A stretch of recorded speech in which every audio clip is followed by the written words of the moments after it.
Hello, hello. Salut, Salut, là, ça craft. ça crafte très très bien et toi? Ouais, ça va, ça va. Bah écoute, je te propose qu'on fasse un petit sujet un peu d'actualité, voilà, qui n'aura échappé à personne malheureusement. Peut-être qu'on essaye de rattacher ça à des sujets plus légers quelque part, mais Hmm. qui collent très bien à tes compétences notamment. Mais voilà, du coup, ça n'a échappé à personne. On a eu une guerre en Ukraine et ça a suscité pas mal de réactions à travers le monde.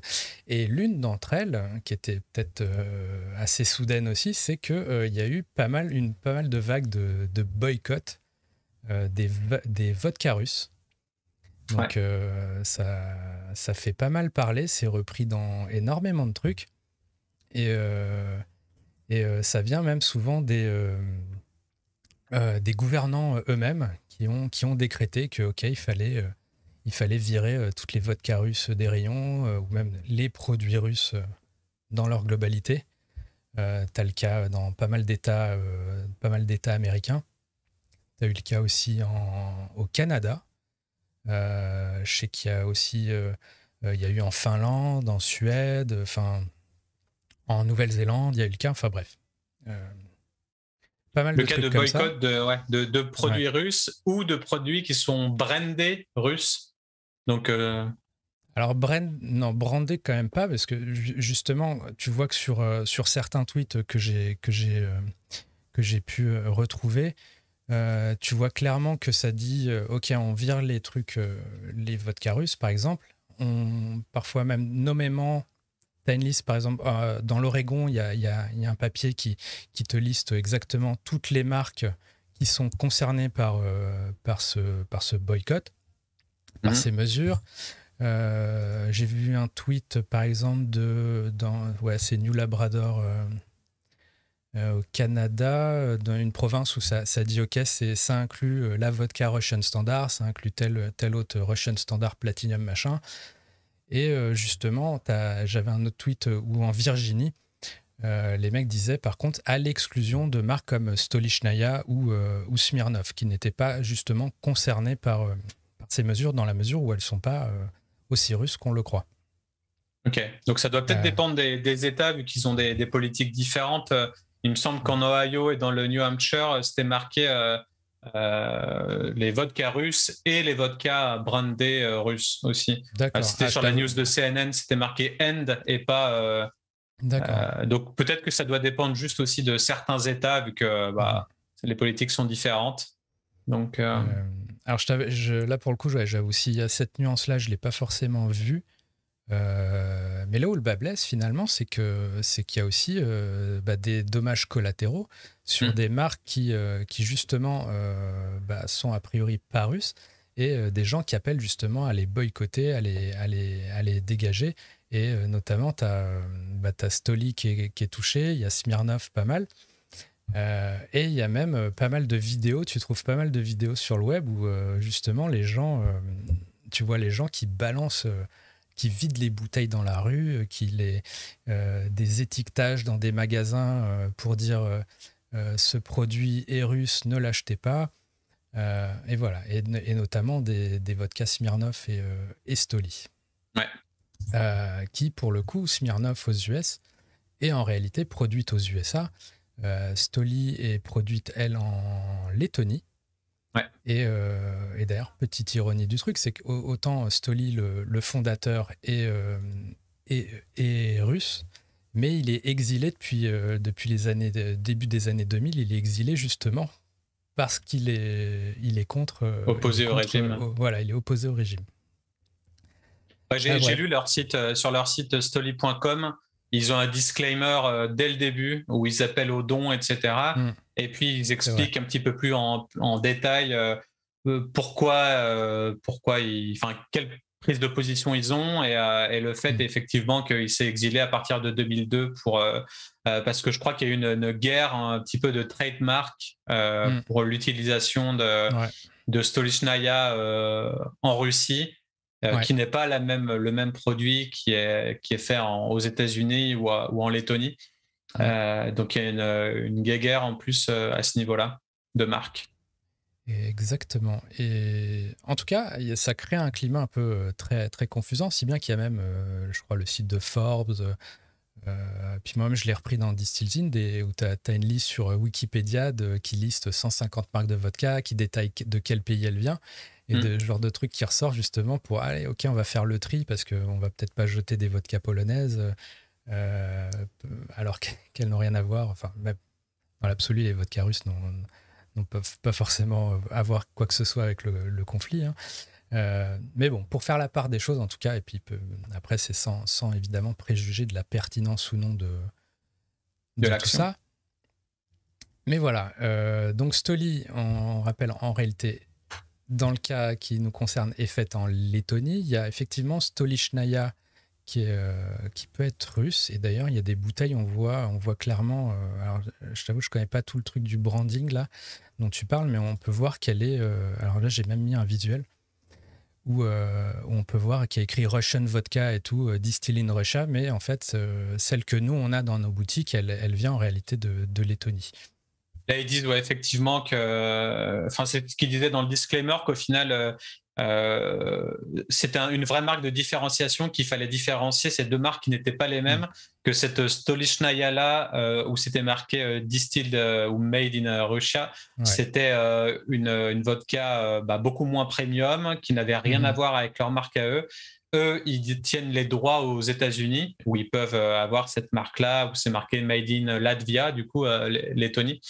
Et voilà, et qu'il fallait absolument pas les confondre, ni le goût, ni les valeurs qui vont avec, parce qu'ils luttent au final contre l'inverse du régime. Après, bon, c'est encore une fois, c'est tout un leader, et enfin, on est encore dans des cas politiques, mais c'est pas parce qu'une vodka est faite en Russie qu'elle adhère à tout ce que fait Poutine en ce moment. Donc c'est vrai que c'est compliqué pour tous les Russes qui n'adhéreraient pas à ce régime et qui sont un peu, enfin, on leur crache un peu tous dessus en ce moment. C'est vraiment très complexe comme chose. Donc effectivement, on parle des vodkas les plus reconnus, parce que la Stolichnaya, c'est la vodka emblématique de Russie.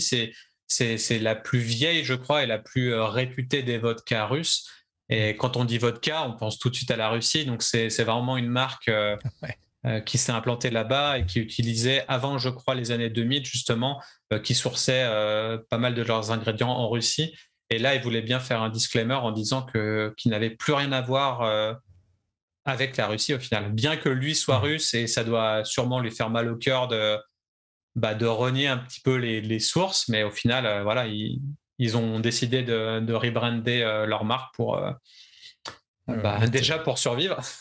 Premièrement. Du coup, quand tu dis que c'est associé à la Russie, justement, là, je mets à l'écran que tu as même, quand tu vas sur le site de Duga, sur Duga Club Expert, le premier visuel que tu as sur la catégorie vodka, c'est effectivement le Kremlin, qui illustre bien que on associe tout ça à la Russie. Et voilà, après ça fait moins de bruit, mais du coup, si on parle de Duga, j'ai vu que Duga a mis un disclaimer sur son site justement pour dire que compte tenu du contexte actuel, ils ont suspendu justement la vente de ces produits, de ces vodkas russes. J'ai vu que si tu cherches sur la maison du whisky également, des vodkas russes, bien qu'elles puissent être référencées encore sur Google, si tu cliques, tu te retrouves sur des erreurs 404 sur leur site. Donc clairement, tu ne peux pas les acheter. Et voilà, mais effectivement, ça a conduit tout ça, toute cette réaction, parce qu'on associe du coup un produit à un pays, fait qu'il y a eu des marques qui n'avaient rien à voir, mais juste parce qu'elles sonnaient russes ou quoi, ou qu'elles avaient un historique lié à la Russie, qui se faisait boycotter de manière illégitime, on va dire, et qui du coup a conduit justement ce dont tu parlais, à Stoli, à se rebrander, à dire ok, Stolichnaya, on n'utilisera plus ce nom, on est Stoli tout court maintenant, et on est clairement opposé, malgré notre longue histoire russe, on est clairement et sans ambiguïté opposé à la guerre. Alors, sans ambiguïté, ça va dépendre de ce qu'on peut ressortir sur les réseaux sociaux. Là, du coup, c'est intéressant ce côté rebranding parce que c'est toujours pareil, il faut dissocier la refonte d'une marque avec le rafraîchissement de la marque. Généralement, quand on parle de rafraîchissement d'une marque, c'est le côté packaging, le côté visuel et peut-être refaire une étiquette ou une gamme d'étiquettes pour paraître plus moderne. Voilà. Quand on parle de rebranding, il y a tout un côté valeur fondamentale, mission, vision, toute l'essence, toute l'ADN de la marque qui change. Là, pour le coup, c'est ce qui a été fait et notamment une des premières des choses qu'on pense, c'est le naming. Enfin, le nom change radicalement. Et là, c'est pas.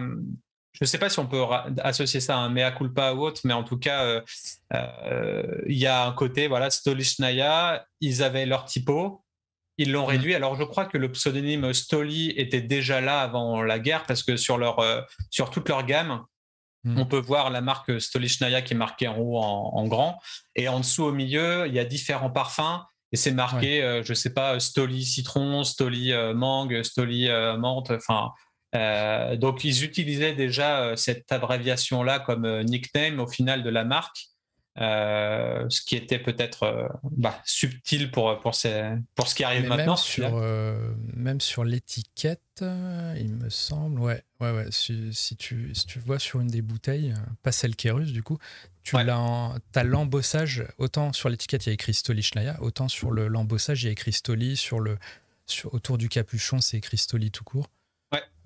Et je pense que dans le langage courant, tout le monde appelait ça Stoli déjà de base. Le groupe qui est derrière s'appelle Stoli Group. Donc d'un côté, il y a un move un peu intéressant, qui est à la fois qui fait une rupture et en même temps, c'est peut-être pas si clair que ça. Je pense dans l'esprit des consommateurs. Ouais, alors raison de plus. Là, je regardais tout à l'heure juste avant le podcast. Quand tu tapes Stolichnaya, tu arrives sur stoli.com. Donc là, ils ont déjà fait un move. Alors, je ne sais pas ce qu'il y avait avant, vu qu'au final, la marque n'était pas dans mon inconscient. Mais en tout cas, quand j'ai tapé ça, il y a marqué stoli.com. Donc, ils ont déjà fait un travail sur Internet de réindexage Google. À mon avis, ils ont dû enlever tout le reste, faire une redirection propre. Et là, par contre, quand on va sur leur Instagram, avant, ils avaient toute leur com. Donc, en plus, une com qui est très... libertine, si je peux dire, parce qu'il y a un côté dans les stories, il y a un côté Pride, donc en relation avec tout le mouvement LGBT. Il y a un disclaimer au début. Enfin, il y a des stories qui sont highlight, qui font comme si c'était une société américaine, clairement. Enfin, une société de tendance et pas quelque chose de conservateur ou de très fermé d'esprit. Donc, du coup, il y avait ça. Et après, ils ont fait un espèce de post avec 9 cases là pour montrer le kitchen, l'asso pour laquelle ils collectent des dons qui s'appelle Kitchen. Je ne sais plus comment ça s'appelle. Je sais pas non plus. Mais en tout cas, CWC, un truc comme ça. Et en gros, sur chacun de ces petits posts qui créent un gros carré, il y a des commentaires. Et en gros, la plupart des commentaires, il y a beaucoup de haters qui disent boycotter les marques russes, etc. Ne buvez plus c'est de la vodka russe, etc. À chaque fois, eux, ils se répètent en copiant-collant leur disclaimer à eux, en mode non, nous sommes pas russes, on est fait en Lettonie, etc. etc. Et ils l'ont mis dans la bio d'ailleurs. Ouais. Dans la bio, c'est clair, ils ont fait un seul lien qui redirige vers l'asso pour laquelle ils collectent des dons. Donc, ils mettent vraiment en place des actions. Ils font des efforts pour dire, pour expliquer leur position, leur prise de position, l'avis aussi du PDG, qui a été banni, exilé de Russie depuis 2002. Donc, quand tu es exilé de Russie, c'est qu'a priori, ça se passe pas très bien dans le pays. Donc, du coup, il y a vraiment un move. Donc, c'est compliqué. Après, j'ai lu un commentaire qui disait oui, mais alors, comment ça se fait qu'on voit le PDG faire la fête avec un des mecs d'une banque russe qui était au moment de déclarer la guerre, qui était dans la room avec Poutine, etc. Et donc, en fait, des fois, on voit passer des messages un peu. Alors, déjà, on ne sait pas d'où sont les sources, on ne sait pas qui parle, on ne sait pas si c'est vrai ou non. Mais du coup, Ouais, de temps en temps, on tombe sur des commentaires où tu dis ah mais en fait est-ce que c'est pas ambigu, est-ce que c'est pas du bullshit et tout. Après bon, il y a tellement de complotistes et tout, c'est compliqué de savoir la vérité dans tous les cas. Mais tout ça pour dire que rebrander une marque c'est pas facile et que Là, quand on a son propre jugement et qu'on n'en démord pas, on pourra pas faire dire le contraire aux gens quoi. Donc s'ils veulent boycotter Stoli Schnaya qui est devenu Stoli, ils le feront dans tous les cas. Donc c'est pas changer de nom qui va tout faire quoi. Donc bah clairement, après je pense aussi il y a un petit côté peut-être que des marques peuvent justement avoir joué à leur profit sur une imagerie un peu russe parce qu'on associe la vodka à la Russie, parce que il y a une notion peut-être de pureté de la vodka russe, et peut-être que du coup ils se retrouvent un peu maintenant piégés. Mais du coup, ça fait penser que en termes de branding, si dès le départ, tu es très clair sur qui tu es, pourquoi tu le fais, je pense que tu es beaucoup plus paré à n'importe quelle situation de ce type, puisque bah, il n'y aura pas de situation où tu dois retourner ta veste ou quoi. Après, est-ce que c'est pas ce qu'avait fait Stoli dès le début et qu'au final, juste à cause de ça... oui, mais si tu regardes la bouteille russe et la bouteille occidentale, on va dire, bah, elles sont très très similaires. Tu vois, il n'y a pas de rupture non plus. Visiblement, il y a un conflit sur le branding et en même temps, du coup, d'un côté on est attaché, de l'autre côté, tu vois. C'est vrai. C'est compliqué. Alors que si dès le départ, tu as un claim très très fort. Une prise de position très très forte dans un sens ou dans l'autre, après bah, tu restes fort dans tes convictions et t'as pas besoin de... Et à la limite, ça peut être aussi ton avantage commercial, justement, parce que tu ne te soumets pas ou tu ne te plies pas au vent de l'opinion ou quoi. Voilà, je voulais peut-être... Alors, je sais pas si tu avais d'autres choses sur Stoli ou quoi, mais je veux juste mettre en avant d'autres petites news un peu dans le même style. Vas-y, ouais. Avec une vodka britannique, Halewood Artisanal Spirit, qui, elle, bon, pas de bol, elle a investi 20 millions de pounds en 2020 pour ouvrir une unité de production pour sa vodka donc en Russie, à Saint-Pétersbourg, et donc maintenant ils se retrouvent à devoir communiquer comme quoi ils rapatrient leur production en Grande-Bretagne. Mais du coup, sur cette marque-là, c'est assez marrant parce que Gigi Whitley, ça sonne évidemment très anglo-saxon. Mais du coup, eux, ils étaient dans ce cliché. On est une vodka russe, mais britannique de cœur, mais russe dans sa pureté ou je ne sais quoi. Sinon, une autre news là que j'ai vu passer, alors là qui est toute récente, que je trouvais assez amusante, peut-être pour retourner un peu le truc, c'est un bartender qui fait un bar ou un caviste qui, plutôt que de balancer des litres de vodka russe ou pas russe dans les rues, a fait le choix au contraire de les garder en rayon, de simplement doubler le prix. Comme ça, tu as un incentive pour pas l'acheter. Et si, quand bien même tu l'achètes, il reverse 100% des bénéfices à des associations qui œuvrent, des œuvres humanitaires ou quoi, qui justement. Donc, je trouve que c'est un moyen peut-être plus intelligent que le boycott. C'est si vous êtes caviste, je sais pas dans quelle mesure on peut faire ça, mais au contraire de faire que les fonds gagnés via ce produit aillent à la cause opposée. Pourquoi pas? Franchement, ça c'est un bon revers de situation parce que tu dis aussi tout ce qui a été fait, ça a été produit, ça a utilisé des ressources, de l'énergie, etc. Et le gaspillage, c'est horrible, quoi. Surtout que le produit, au final, doit sûrement être bon, quoi. Donc, quand tu as un produit bon où tu as mis du labeur dedans et que tu as utilisé la planète pour le faire, est-ce que juste l'écouler comme ça, ça a du sens aussi? Donc, je comprends que chacun participe à sa manière à la prise de parole ou d'action, et voilà, mais effectivement, c'est une action marketing, mais qui reste intelligente, et il y a des gens qui seront fidèles à la marque, peut-être même s'il se passe ce genre de choses, donc peut-être qu'ils voudront bien l'acheter 2 fois plus cher pour reverser ça. Effectivement. Comment on retourne le truc. Et plus symbolique aussi, il y avait une news sur sur un bar dans le Maryland t'as le célèbre cocktail, le Moscow Mule. Bah, du coup, lui, il a renommé à la carte le Kiev Mule. Du coup, c'est cool ça. Un petit moyen symbolique de manifester. Voilà, son opposition. Du coup, ouais, je sais pas si tu avais d'autres choses que tu voulais évoquer, mais... Il y avait juste un petit lien que j'avais fait sur un de mes articles de site web sur mon studio, où je parlais des tendances 2022 à l'horizon 2025.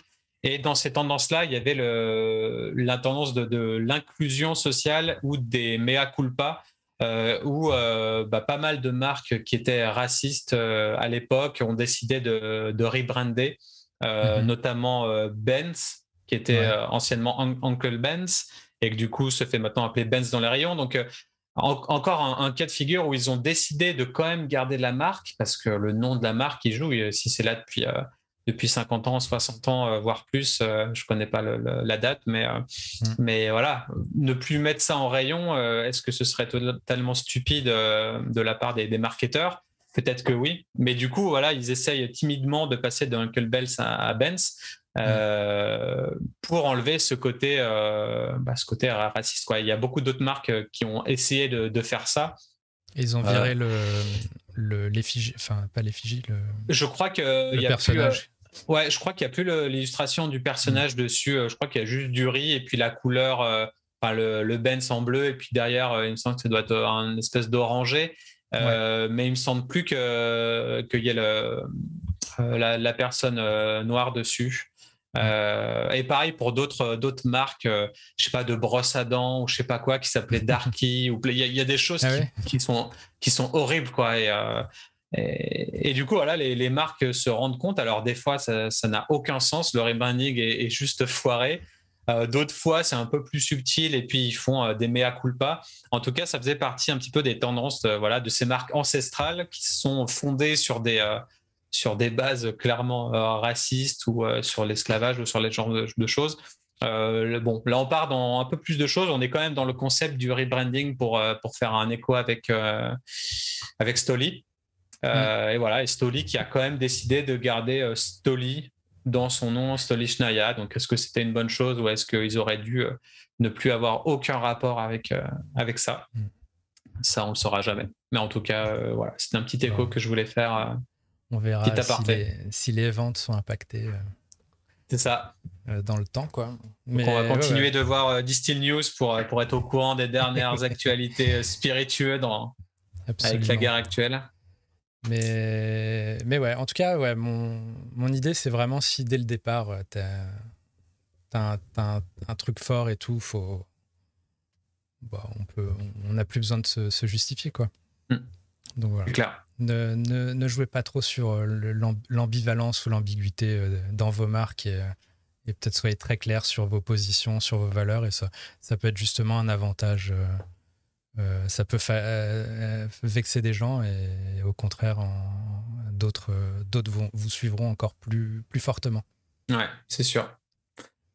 En tout cas, ça sera tout pour aujourd'hui. Et puis, abonnez-vous, écoutez Super Potion, regardez Distill News et puis les autres épisodes en lien avec ça. Et puis, on se retrouve la semaine prochaine. Et peace, évidemment. Yes, peace. Ciao. Ciao, ciao.